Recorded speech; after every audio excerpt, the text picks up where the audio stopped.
All right, I'm multitasking here. Just kind of cruising through the morning. I have to get ready for work here. I got to do a quick workout before that happens, but I want to share a smattering of thoughts. These things are tied together and they're woven throughout a bunch of things that I've been writing for a couple years now. I haven't published, but I want to give you a free sample of a preview of some of these thoughts that I can say and I can lay out in fuller form. Well, not later. I'm doing it now, but you'll get it sometime later. So I'm standing here in the backdrop of my garden, and that beautiful emerald behind you, that's behind me, not you, is rye. And then we've got some raised beds here. We actually just recently redid these. We had kind of a temporary thing set up, and those rotted out. It was free lumber I got. Actually, there's a pile of it over there, helping out a neighbor, so it was a win-win. It was trash to him, treasure to me, and it worked. It gave us some time to make something more substantial here. That rye is the result of ridiculous amounts of experimentation trying to find a grain that works with the climate here. It's interesting. It's been raining a lot the last few days, which is a very strange thing because technically I live in a desert, and it rained a lot the last few days. But it's beautiful because if you see all that dirt back there, that's my cornfield this year, and it really soaked the ground, which is perfect for our tilling, because you lose a lot of topsoil when the wind's blowing, as it usually is here, and it's very dry. It kicks up a lot of dust and it all blows away. It clogs up the air filter on the tractor, etc. So it was funny because it was pouring, and we were also cleaning out our large chicken coop, which is an annual chore. And we had the whole team occupied, and it was an all-day affair. We probably moved, I don't know, 100 wheelbarrows of chicken dust is what I call it. It's a little euphemistic, but it is a mix of things other than what comes out of the chickens.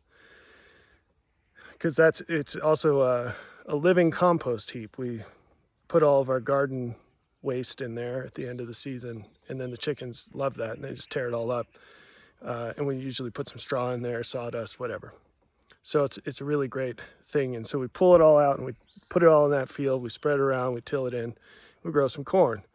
The corn itself is an experiment. So I'm saying all this for a reason. I don't think my kids were too happy the other day when we were out there doing that in the pouring rain. But like I said, it was actually the ideal condition. So I was pretty happy about it, even though it wasn't a sunny day. It's kind of looking like that, overcast. But it reminded me of in the Army, when I was in the Army for about a decade, that frequently we would go out into the field and we'd have, for training, and we'd have a set of equipment that we had to carry with us. And one piece of this frequently was what they called wet weather gear. They might call it something different now. I'm sure there's a much more expensive version than what we had in use today. But, there's this vulcanized, rubbery, very uncomfortable, like raincoat, old school raincoat material kind of stuff. And we had pants and we had tops. And I don't know, it's like no one wanted to carry this stuff because when it didn't rain, it was just a waste. It was extra weight, and you had it like strapped on your back. It's really annoying. But when it rained, man, did it make a difference. So actually the other day when I was tilling, when it was pouring, I put on some, like an under layer. I don't know what people call that, but the stretchy pants. And it made all the difference in the world, because I knew I was going to get soaked riding around on the tractor. The tops of my legs were going to get really wet. But I had my rain hat on, and I had a rain jacket on, and I had my 2 layers of pants. And it made all the difference in the world. And so it's funny, I remember we had this special forces sergeant, one of the situations I was in training. He's a really cool guy. But he was always preaching to remember some sort of creature comforts and have a routine when you're out in the field. Like he said, always brush your teeth before you go to bed. And I mean, that's good hygiene anyway, but in the scheme of things, the Army doesn't really care if your teeth rot out when you're 40, because you're of no use to them once you're past your prime. I'm 39, so if you're old, don't get upset. I'm not too far from you. Anyway, yeah, so the Army doesn't really have use for people once their bodies start falling apart. In fact, when you get ready for deployment, they have long lines, so they give you x-rays. So if you have cavities, usually you just yank the teeth.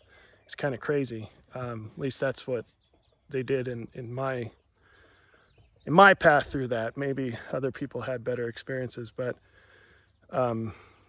anyway, but he was telling us about brushing, and it wasn't to protect our teeth. It really does make a difference. And it's shocking when you're outside and it's freezing and it's raining or it's really hot, and you haven't showered in 2 weeks. The ability to brush your teeth at night, it means a lot. It means an amazing amount. Okay, so let's start getting to the point. Start. So don't get too excited. It's probably gonna be a long one. Although I am short on time, so I'm gonna try to crank it out. So when Moses was having his showdown with the priests of Pharaoh, it's really important to understand that these guys, they weren't pimps and crackheads. They were the elite of their society, and they were chosen for a reason, and they were reared in affluence and wisdom, the best of what their society had to offer. And, Moses would have known these guys, or at least their predecessors, depending on the timelines involved, because he was a prince in Egypt. He was probably the number 3 guy, maybe number 2, right? You never know. But he was high up there his whole life, right? Till he was exiled. Sorry, have the dogs stopped screaming? They're freaking out.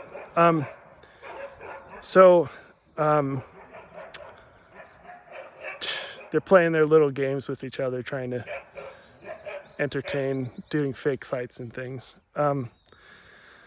So Moses, right? So when Moses was commanded by the Lord to redeem Israel out of slavery, out of Egypt, he said to God, what reason do any of these people have to believe that you're sending me? And then God gave him some reasons. And part of these were the miracles he was going to do. And so those were given as gifts so that the people could have contrast. And so when he went up against the priests, there's kind of a tit for tat. And at first, there wasn't as much differentiation between what each group, because Moses was with Aaron, what each group of people did. It was kind of like a spiritual dance-off. And so as they escalated, there's a rich meaning in these interactions. And of course, I'm not going to get into all that right now, but there came a point where the priests, notwithstanding their abilities being much greater than the common person in Egypt, they ran out of juice and they got bested, right? And there was nothing they could do to compete with Moses. And that's what God had told Moses. He said, in essence, he said, I will make a difference between you. Don't you worry about it. You just go and do what I told you. And so Moses did. I've prayed a lot about the end times. I've been party to many things that God has told me about it and about them. And I wish I had much more capability to lay this out faster and simpler than this many years long struggle to work through these things. But I understand why that is. And, when I say I wish, I don't really wish. I wouldn't change it. But I do see the benefits of once it's all done. And that is a wonderful thing to think about. But in my limitation here, in the way that God has ordained things to be, there are longer timelines involved in sharing information and things that have to be done and the ways that they have to be done. But from time to time, I'm able to discern pathways where I can share things in certain ways. And I mean that literally in the means I employ and how it's structured and how I'm saying it, but also in ways it's arranged. So well, my kids just ran out and pivoted midair when he saw I was doing video. I gave him the dad look. All right, so Moses and the priests. So I want to hit you with a smattering here that has to do with seeing afar off. That's a fun phrase. And consequences and optimization. So optimization is a super important topic when it comes to the gospel. And it's really interesting that God led me through a computer science background, because it's all about optimization and machine learning and data mining, artificial intelligence. Those are all things that professionally I'm dipped pretty deep into. But it has immense applications for life, for the gospel, and especially for the end times. And so that's part of some of the things I'm writing about in these books. But when it comes to optimization, what does that mean? Optimization means to arrange things in the best way, right? And the thing about it is that definition, or the process itself, it has some options that you get to set, right? So when we talk about doing what's best or what's for the greatest benefit, no one really tells you what is best. That's something you need to figure out. Now, there are tools for that, and I've made other videos about that. I'll make more about that, etc. But that's one of the variables that you have to set, one of the options you have to pick. But another thing that's important about it is you have to be looking at, you have to decide the time period that you're going to make things best for. So I've spoken about this in brief before, again, trying to sprinkle these things on you in tight applications so that we can do it in a faster time frame. You can get a taste of it earlier. And one of those is I spoke about optimizing your life for the second 40 years. That very, very small idea, very simple idea, can make an immense difference in your life. I'd like to tell some stories now, but I'm not going to. So I'll just summarize it by saying, if you look around, you'll see people beginning to freak out a bit around the age of 40 because they didn't do this. And the other thing you'll see, like this garden here, with immense unseen investment to get it to this point, experimentation, trial and error, and everything it took to get the resources to make this, you'll see people around 40, and what happens is the fruits of their investment start to pour out. They start to overflow. And man, there's a lot of deep stuff that we could talk about here, but to keep it brief, reality reality resists improvement. That's a great understatement, but it also yields to tenacity. So many mysteries intersect with these ideas, one of them being the mystery of God's prosperity. But the fact is that things aren't always what they seem to be. And that's because our perceptions are limited and our environment does not reflect the long-term environment. So the longest term environment is eternity. But for our generation, we have a very special privilege compared to all prior generations in that we will touch the age to come, the what happens after the end times destruction, that period, that phase of creation. So when we talk about optimization, one of the things you have to fix or choose or select is over what period of time and what are the conditions of that period of time. Okay, that's a long preamble, but that's where we were going with this. So in the zoom out big picture, when we read things like this from Revelation 3, because thou sayest, I am rich and increased with goods, and have need of nothing, and knowest not that thou art wretched, and miserable, and poor, and blind, and naked. So the Lord here is speaking, and what he's saying is things seem rosy for you, but that's because you're kind of in a bubble that's not going to last forever. Now, there's a whole long list of things that about us that make it really hard for God to give us nice things. One of them is the fact that when he gives us nice things, we start to think that we're entitled to them. In reality, the reason he extends us things that we don't deserve is so that, well, is because he loves us, but he's trying to maximize our joy, to augment our joy. But the thing is joy comes from value, and you really won't appreciate what comes easily or for free. You don't really appreciate the things that you don't deserve, that you haven't worked for, that you haven't paid the price for.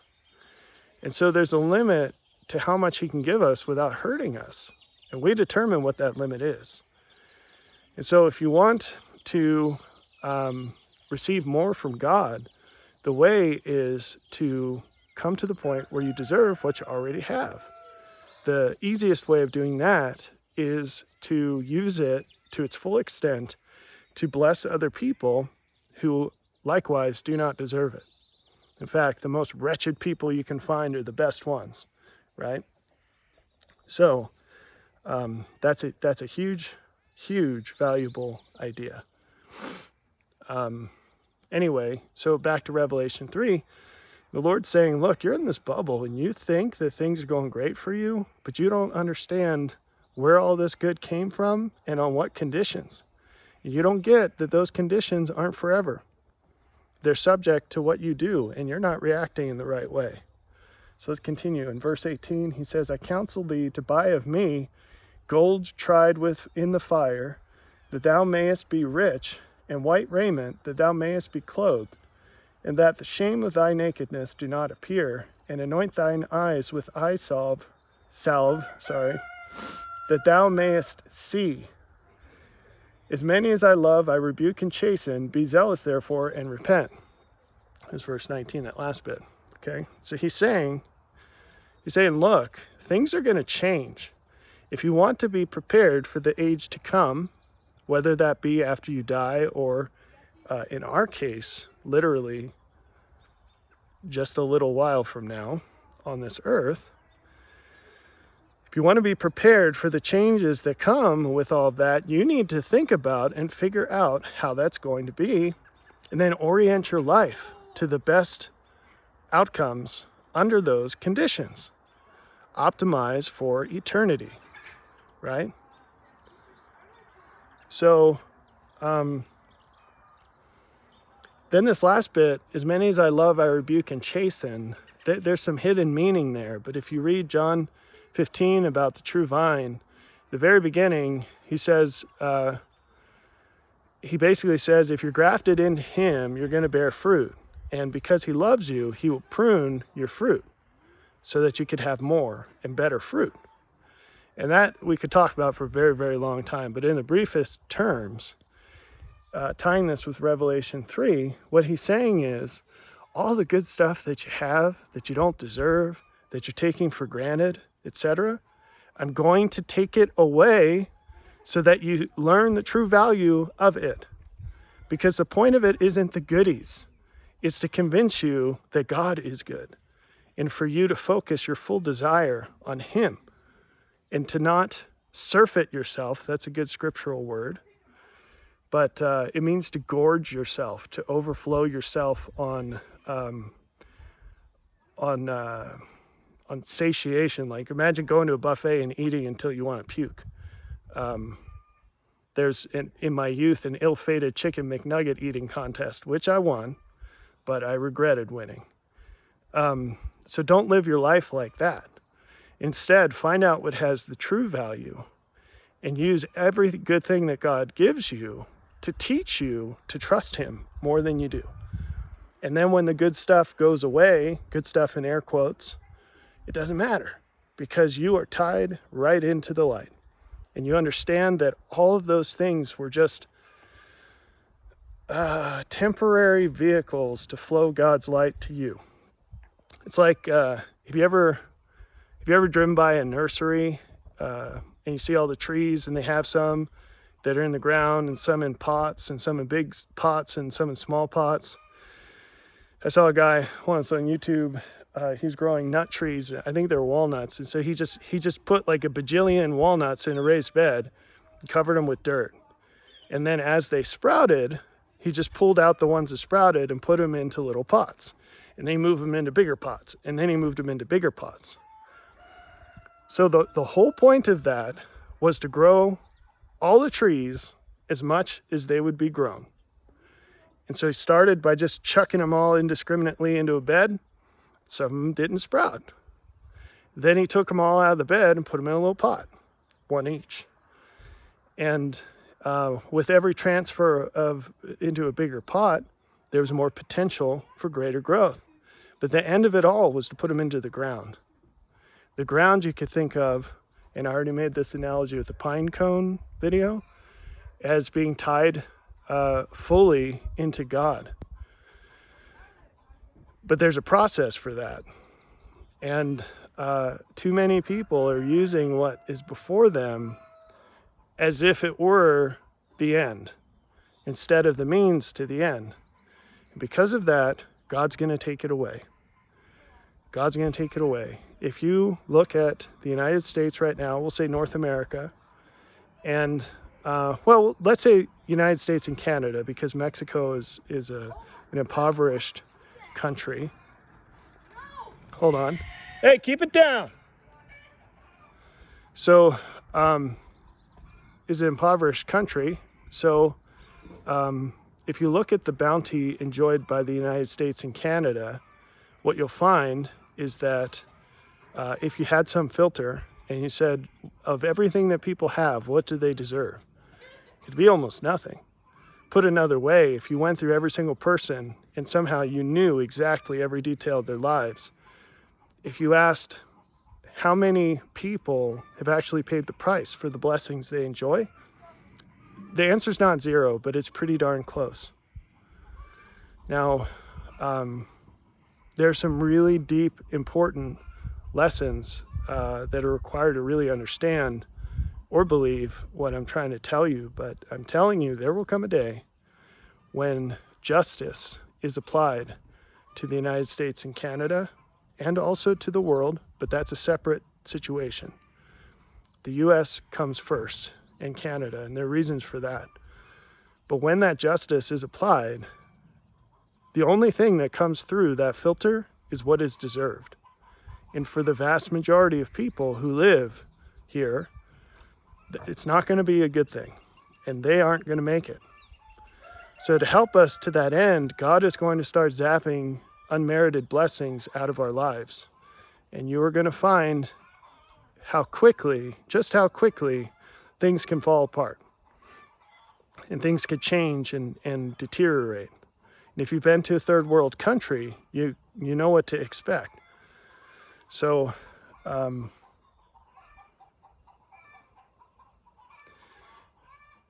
I want to touch on that tree thing one more time, and then I want to share a story about Warren Buffett, of all people. So, the tree thing, it's really, really, really, really, really, really, really, really important to understand that the vehicle is not the point.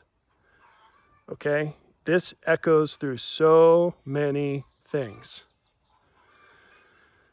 Don't set your heart on things or people or situations. There's a cool story from the autobiography of Parley P. Pratt, where as a young man, he just throws his heart and soul into clearing some land and making this beautiful homestead. And then everything changes when he learns about the Book of Mormon.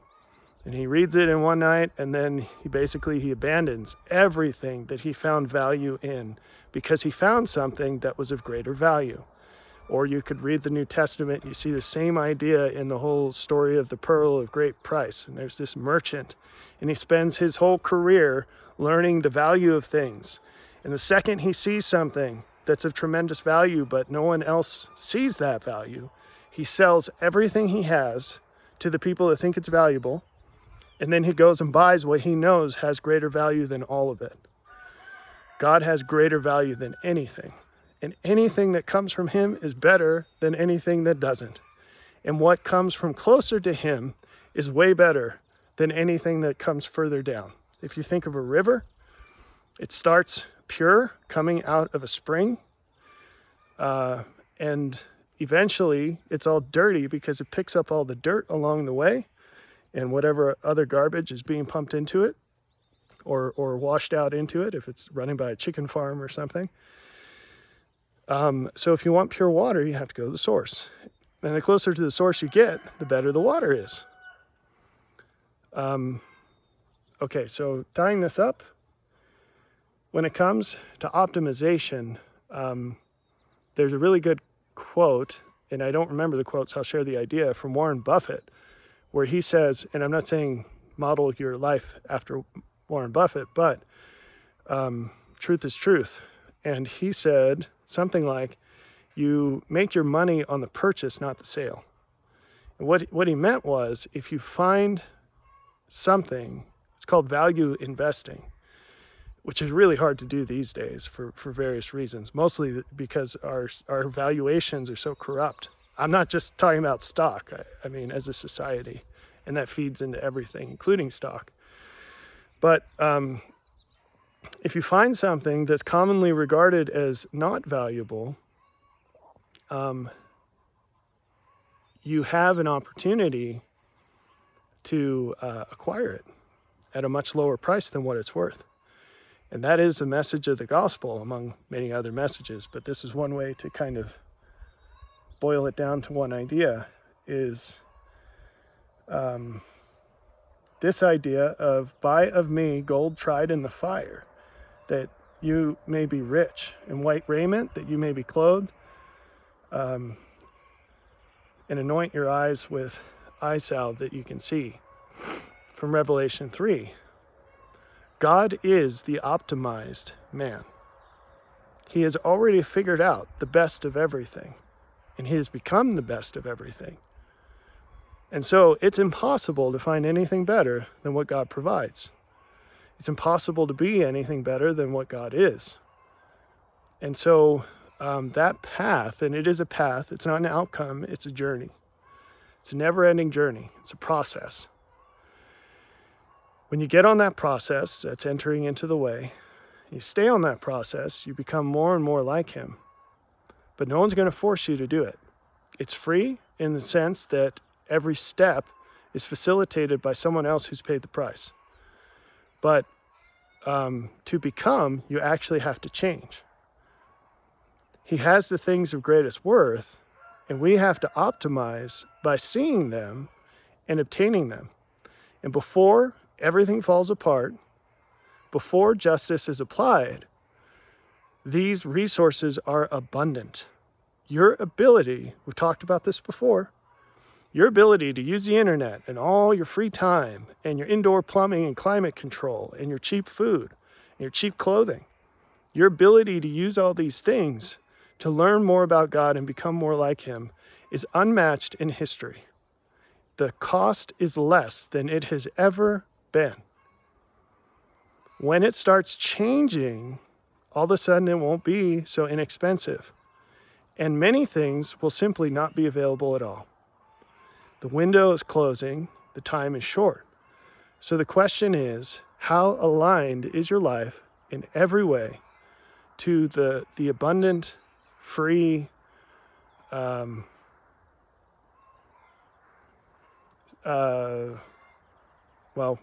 abundant and free sources of value that God flows to you, that you're literally drowning in. How are you using them now? Because the day will come when they're not so cheap anymore. So inexpensive, I should say. They're not cheap at all. They're highly valuable. But they're really, really inexpensive right now. They're on deep discount. What are you going to do about it? What are you going to do about it? And part of the things that we need to do, especially older folks, is teach your kids about these things.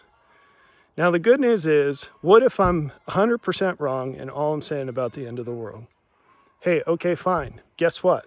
It's a really good idea to optimize the second 40 years of your life. The first 40 years of your life for maximal benefit in the second. It's a really good idea to think about who you marry, not in terms of who they are right now, but who they're going to be for the second half of their lives. And in saying that, I'm not saying choose people or things based on magical possibility, but on proven likelihood. So one thing that I have found that young women do all the time is they choose, and not so young women, they choose men based on who they think they can transform that guy into. And the question is this: if you're expecting someone to make radical changes in their lives, how often have they done that already? Because people stay the same. If you expect someone to have a rip of improvement in their lives, odds are they've done that before. That's not always the case, but it's pretty dumb. When you're given something, like ladies are, you're given the opportunity to wait at the finish line and pick a winner. And instead of doing that, you take what should be a pretty sure bet and you turn it into a game of chance where you're rolling a die that's probably like 100-sided and you need to get a 6 to win. That's the dumbest thing you could ever do. So pick someone based on, okay, let's flip that around, guys. And again, this is an application of this idea of optimization. Guys, don't pick a lady for how she looks today. Pick a lady on who she's going to be her whole life. Because look around, women don't stay young. Guys don't stay young either. Look at this screen. Guys don't stay young either. We all age, and men are just so stupid in how they choose women. And it's a good thing, because if there were more wise men today, there'd be a lot more lonely women. So anyway, that's probably enough. This video is long, and oh gosh, 34 minutes. All right, these are very valuable things, so I hope you caught the value of them. It's ironic, because you need to think about the value of these things in terms of times to come. Because I promise you, when you're sitting in darkness, you're going to value the light. And when you're starving, you're really going to value food. And when you're cold, you'll really value clothing, and on and on and on. So don't take these things for granted, because the window of abundance is closing, and then there will be a time where all you have is what you have, and mostly what you have inside. And so use this time to build your treasure in heaven. Your treasure is in heaven. You connect to it through your spirit, and it comes from inside of you to the outside. If you don't have that connection built up to the point where you can make your own light in a time of darkness, not that you're making it, but you're converting it from heaven to your spirit, to the outside world. If you're not at that point, you have a lot of work to do. So get on it.